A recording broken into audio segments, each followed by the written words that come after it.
I Hey, my think boy. people are worried about it. People are worried about how is she going to get her MS. Is Sasuke going to die? And I was like, listen, we've already seen that she can awaken her Sharingan through love. The black tablet, the stone tablet in the Uchiha hideout was edited by Black Setsu to say that you need to see a friend die, but it's actually just strong emotion, and so she represents a revitalization of what the Uchiha were supposed to be, and we know because Sasuke was redeemed by Naruto that the curse of hatred is over.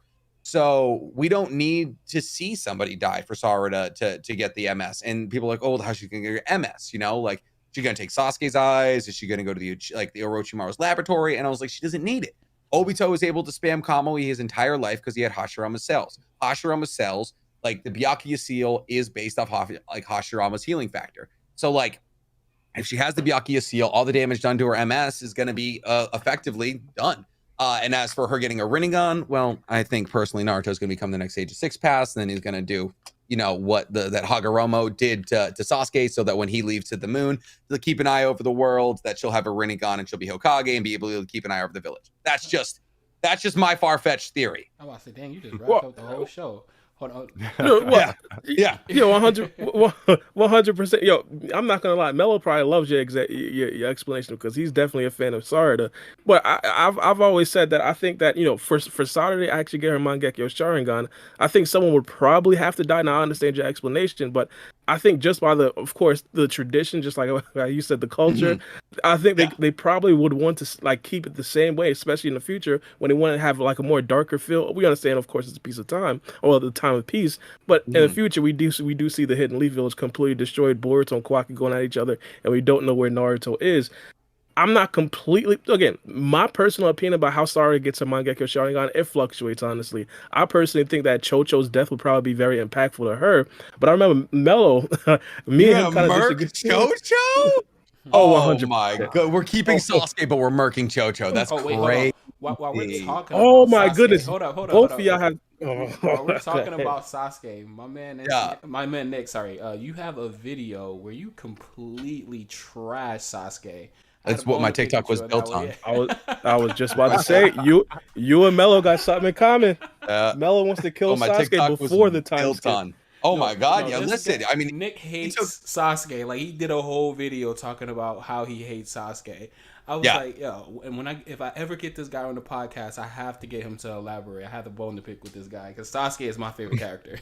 Listen, and there's nothing wrong with Sasuke, but everyone always comes to my chat. They're like, I love Sasuke. Can I hang out here? And I was like, I don't mind that. You're wrong, but that's okay. Don't worry about it. Well, real quick, I think this could play in very well. Mello, tell my man how you expect Sarada to unlock her Mangekyou Sharingan. Well, I mean, I have several theories, but one of them, since we're on topic of Sasuke Uchiha, would be that, look, I think the Boruto Part 1 started off with a bang, right? We did the flash forward scene. We saw, the era of Shinobi's over. I'm still a Shinobi. All that good stuff, right? I think they have a proclivity for wanting to start things off with a bang and end them off with a bang. And I think there's no bigger bang than killing off Sasuke Uchiha. For me personally, Sasuke is very much so depowered, nerfed. He looks like something less than he originally was. I think people who love Sasuke, they love Sasuke from Shippuden, to be quite honest with you. This adult Sasuke right now, look, you can't criticize Konohamaru on one hand and then praise Sasuke on the next. Like, their trajectory their trajectory is similar, to be honest with you. That's fair.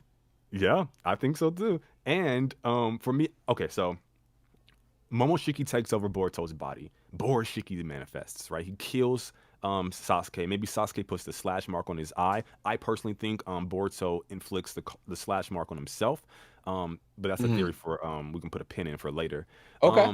So Boruto, he kind of comes back into his consciousness. You see him looking down at his bloody hands with blurry vision. He looks over and sees Sasuke dead with his eyes open. Gone, in right? the world. My boy, I'm very eye open. First off. Eyes open. One of them. You can see the light in his eyes gone. And then my girl Sarada shows up because she wants to take out Momoshiki. We learned as much in the tuning exams in her match against Chocho. So she shows up, but maybe a little too late. And then she kind of sees that Sasuke's down and out.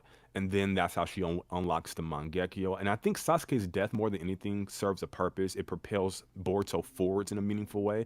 along with Sarada as well. And if we want to throw in, okay, maybe Momoshiki's still there. She shows up, he's dead. I think this ties into what I think Sarada's ability should be, which is time manipulation, working in tandem with the Byakugo seal. Okay. As an example, I always use this. Maybe she can store a year's worth of chakra in 60 seconds with her Mangekyou. And of course, she would never go blind because of the healing properties of the Byakugo. So stuff like that I think are pretty interesting.